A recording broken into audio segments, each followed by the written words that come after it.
Halo bosku, assalamualaikum warahmatullahi wabarakatuh. Balik lagi dengan saya Anwar di A4 Otomotif. Dan kali ini yang akan kita update adalah mobil yang persis ada di belakang saya. Kalian udah lihat bannya raksasa. Ini adalah Mitsubishi Fuso Fighter. Kebetulan ada banyak stok Mitsubishi Fuso Fighter yang dump truck di sini. So buat kalian yang mencari mobil ini untuk kegiatan tambang atau kegiatan usaha lainnya, kalian bisa hubungi nomor kontak yang ada di layar atau di deskripsi video. Nah, seperti apa ulasan kita kali ini mengenai stok Mitsubishi Fuso Fighter X yang Euro 4 sekarang?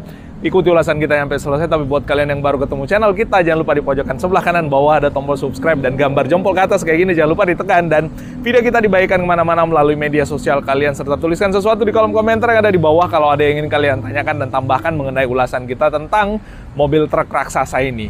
Well, ini dia Mitsubishi Fuso Fighter X Euro 4 tahun 2022. Nah, sorry bos kalau agak backlight karena kita posisinya outdoor dan mataharinya rada ada di sini, rada sore di sini. Dan kalau kita lihat di sini sebenarnya ini bukan stok, bukan cuman yang ini stoknya, maksudnya ada 1, 2, 3, 4, 5, 6, 7, 8, 9. Ada 9 stok Mitsubishi Fuso Fighter X FN62 yang ada depan kita. Dan semua tipenya sama, yaitu mobil dump truck yang sudah ready buat tambang. Dan kalau kita lihat ukuran damnya juga bukan ukuran dam yang sangat raksasa yang melanggar regulasi odol, over dimensi overload harusnya masih tetap standar ya kalau kita lihat. Dan buat kalian yang menginginkan mobil ini, ada nomor kontak yang ada di layar, ada di bawah, ada sosial medianya juga, Instagramnya jangan lupa di follow, A4 Otomotif dengan Instagram saya. Ya dikit-dikit ngeksis, narsis nggak apa-apa sih bos. Nah, ini adalah Mitsubishi Fuso Fighter. Saya nggak mesti nunjukin semuanya, jelas di sini ada 9 stok dan ada di gudang bagian belakang sana lagi stok yang lain kalau misalkan kalian ngerasa 9 itu masih kurang. Nah, tapi bisa beli semuanya, bisa beli satu-satuan, terserah kalian butuhnya seperti apa. Dan kalau kita lihat memang salah satu yang diimprove daripada Mitsubishi Fuso Fighter ini adalah di bagian teknologinya, yang mana mobil ini tidak lagi menggunakan Euro 2 atau sekarang sudah menggunakan Euro 4 sebagai standar emisi atau standar yang ditentukan oleh pemerintah untuk mobil-mobil truk,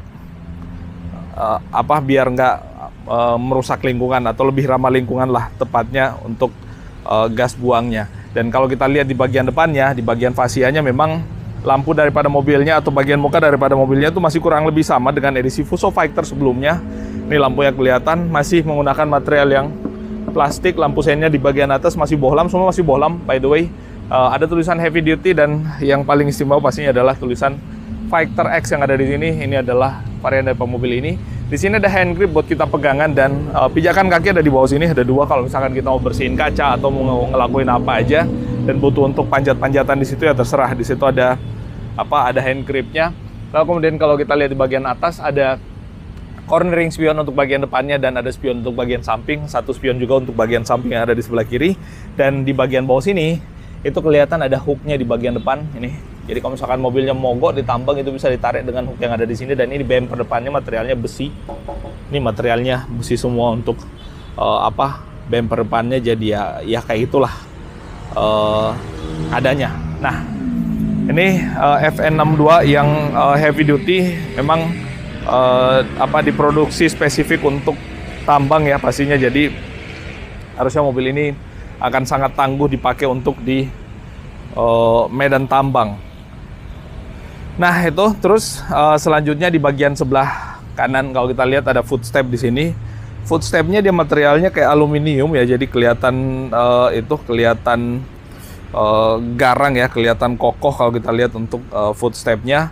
Lalu kemudian di bagian atas ada lampu sen samping yang nggak cuma di bagian depan tapi di bagian samping juga kalau kita lihat seperti dipasang lampu sen, sehingga yang dari bagian samping itu bisa bisa ngelihat pada saat mobil ini akan berbelok gitu, jadi nggak mesti dari depan. Nah, untuk bannya juga ukurannya cukup besar, jadi pastinya untuk mendukung daya muat yang lebih besar lagi untuk mobil ini. Jadi kelihatan raksasa di situ untuk ukuran bannya.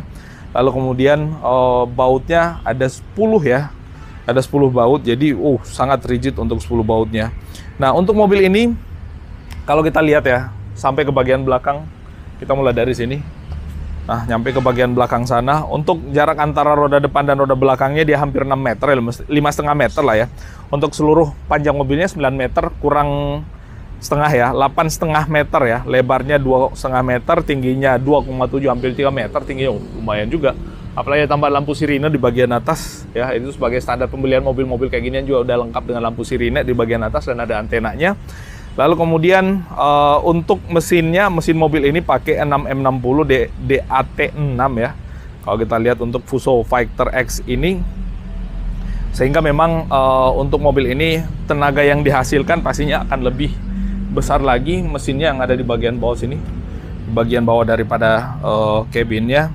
Nah, untuk mesinnya itu 7.500 cc. 7.500 cc dengan tenaga 199 kW per RPM di RPM 2400 dan torsinya di 880 Nm. Torsinya raksasa, bos.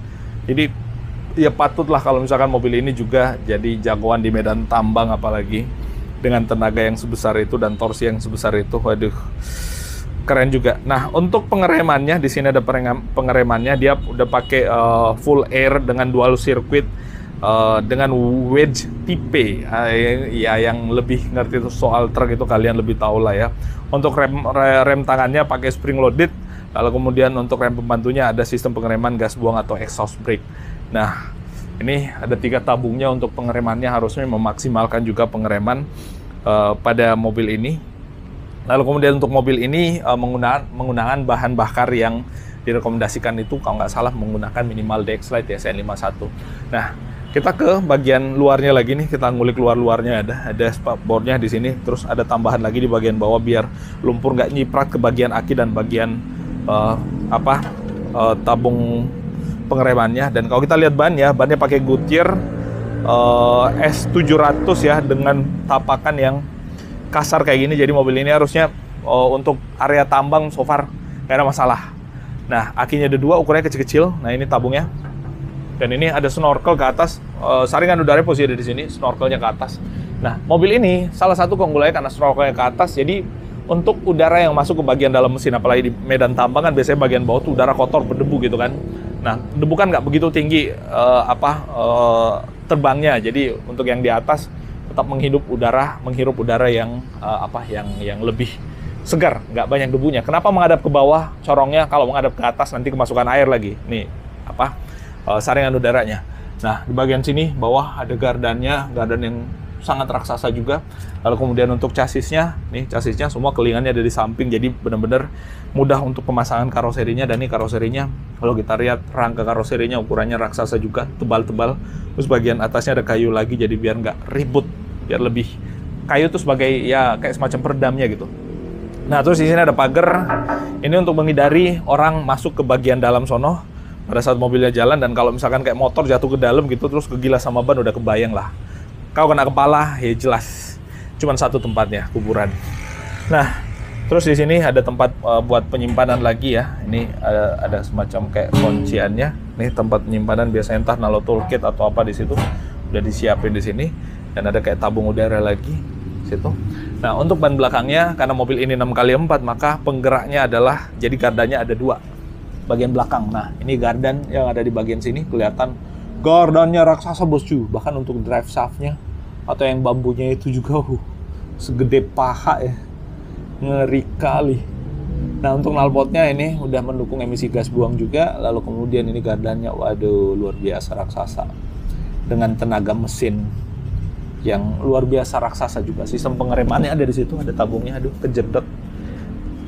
Nah, terus nih untuk material damnya juga, kedengeran suaranya tebal ya, tebal materialnya. Dan di bagian bawah sini pernya, jadi di ujung per biasanya kan sumbu roda tuh adanya di tengah per, ini sumbu roda dua-duanya di ujung per. Jadi ini bannya enak pada saat misalkan konturnya nggak rata, agak naik gunung dikit, jadi bannya di sini bisa naik, yang belakang bisa turun ke bawah gitu. Jadi itu enaknya dengan sistem kayak gini untuk mobil dengan penggerak 4 roda gitu. Nah, 6x4. Cuman ini kalau misalkan kayak mobil off-road kan 4 roda tuh, 2 di belakang, 2 di depan. Kalau ini 2 di belakang semua plus di depan roda 2 lagi. Nah, terus pernya itu, waduh, Gila nih Perea raksasa, cuman dipakai satu di mobil-mobil kayak Triton harusnya. Banget ya. Ini ada apa? Coakan lagi buat ngisi grease ya di bagian bawah. Ada stabilizernya lagi di bagian bawah situ, kelihatan ya. Stabilizernya kiri dan kanan. Dan ini yang merah ini mungkin kelihatan apa ya ini ya. Ini adalah salah satu improvement yang yang cerdas menurut saya. Dengan ada tiang kayak gini, kalau misalkan mekanik memperbaiki entah hidroliknya atau apa gitu, jadi pada saat diangkat damnya ini menopang ke bagian atas itu. Jadi damnya kalau misalkan ternyata hidroliknya tiba-tiba rusak, damnya jatuh, kan kesian mekaniknya kehimpit sama dam dengan ukuran seraksasa ini, bisa mati juga itu. Nah, untuk lampu belakangnya dia modelnya kayak yang elastis, jadi pakai bahan karet ya, bahan dari ban bekas ya itu. Terus ini ada reflektor lagi, bagian samping semua ada reflektor karena ini untuk tampang dan untuk tambang ya. Dan di sini ada hook-hooknya buat nutupin terpal kalau misalkan bawa material pasir masuk area dalam kota, kan kesian orang di bagian belakang kena betebangan debunya. Nah, terus untuk ban serepnya ditaruh di bagian bawah situ, jadi sangat mudah untuk mengakses ban serep, dan ditambah pagar lagi di bagian bawah biar orang nggak bisa nyelonong masuk ke dalam kalau misalkan ada motor nabraknya ke sini dulu, nggak langsung kena ke ban. Ada hooknya lagi di bagian belakang buat narik mobil yang ada di bagian belakangnya. Nah, untuk lampunya dipasangin pagar anti maling. Nah, gitu. Terus ada reflektor lagi bagian belakang, dan ada tulisan di atas push here. Jadi kalau misalkan mobil ini mogok di area tabang, butuh didorong pakai beko. Nah, bekonya mesti kena ke bagian sininya untuk lengannya, atau kepalan tangan bekonya itu mesti kena ke bagian ini. Jangan ke bagian bawah atau bagian atas, bisa penyok gitu. Jadi ini yang warna merah ini adalah tulangannya. Nah, terus bagian samping sama sebelah kiri ya, kita intip yang paling ujung dah. Yang luas akses untuk sebelah kirinya. Nah, untuk ban sebelah kiri pasti sama di sebelah kanan. Sama-sama menggunakan 10 baut untuk masing-masing titik rodanya, dan ini ukuran bannya sangat raksasa sekali lagi. Dan untuk tiang-tiang penyangga kayak tadi yang kusebutin di sebelah kiri juga ada. Jadi memang benar-benar untuk standar safety daripada mekaniknya pada saat mobilnya pengen diperbaiki. Nah, terus ini ada semacam kayak oli atau pressure oli untuk PTO-nya kurang lebih kalau nggak salah. Dan di sini tangki bahan bakarnya ukurannya 200 liter, jadi bisa muat untuk 200 liter sekali jalan. Wah, 200 liter bisa sejauh mana ya jaraknya? Masih tahu dulu berapa kilometer per liter mobil ini. Nah, bahan bakarnya nih, bahan bakarnya mesti pakai yang menggunakan kendaraan khusus menggunakan bahan bakar Solardex atau Cetanable 51 atau lebih. Jadi itu bahan bakarnya standarnya. Dan di sini ada pagar lagi dan ya pagarnya intinya untuk mengamankan biar biar motor nggak masuk ke bagian dalam dan kegilas sama ban belakang. Nah, untuk bagian dalamnya kita nggak bisa nunjukin karena memang mobilnya kekunci ya. Yang jelasnya bagian dalamnya standar aja, udah pernah kita bahas juga sebelumnya. Nah, di sini ada tambahan cooler lagi, separator ya. Nah, terus untuk filter ada di sini. Kalau kita lihat ada 3 malah filter ya. Ada di sini, terus water, separator, maybe filter bahan bakar, dan ada satu lagi di situ. Wah, banyak banget filternya. Ya, ini demi mendukung emisi gas buang yang lebih clean ya. Jadi mesti banyak filternya. Dan di bagian belakang sini sebenarnya bisa naruh ban serep. Cuman ya nggak apa-apa dikosongin biar akses mekanik untuk memperbaiki area mesin itu lebih luas lagi. Dan ada kaca belakang sini, ini nggak ada gunanya karena ketutup sama dam. Jadi wes lah, nanti kalau misalkan jasisan aja baru kepake. Dan kalau kita lihat bagian bawah-bawah nih, kaki-kakinya, kolong-kolong truk tuh kayak gini. Bagian bawah sana tuh besinya, palangnya. Terus di sini area gardannya, dan ini untuk PTO-nya kalau nggak salah. Nah, gitu. Jadi ya kayak ginilah kolongannya mobil-mobil truk yang ukuran raksasa. Nah, itu bosku yang bisa kita update kali ini tentang si Mitsubishi Fuso Fighter FM62 ini. Mudah-mudahan bermanfaat, dan buat kalian yang tertarik dengan mobil yang ada di sini, hubungi kontak dari deskripsi. Nggak usah ragu-ragu dan malu-malu. Terima kasih dan wassalamualaikum warahmatullahi wabarakatuh.